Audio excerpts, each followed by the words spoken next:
ระสุธาสิ้นป่าหรือใคร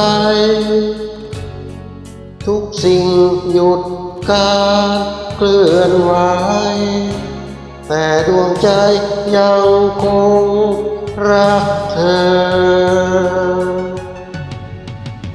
แม้ดวงดาว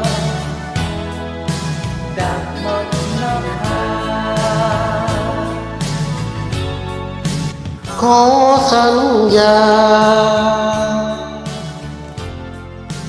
รักอยู่เสมอมอบใจ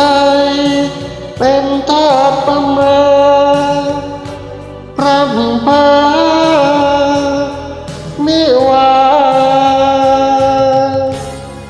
หากนกขาดปีกพกพินเจ้าคงไร้สิ้นความหมายหากฉันขาดเธอเมื่อใดคงคล้ายดังน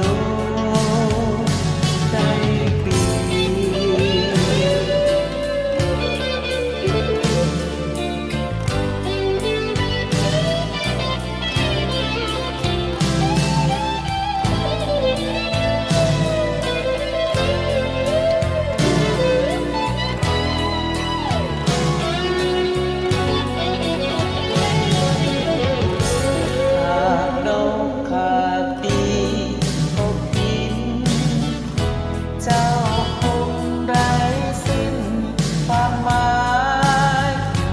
หากฉันขาดเธอเมื่อใด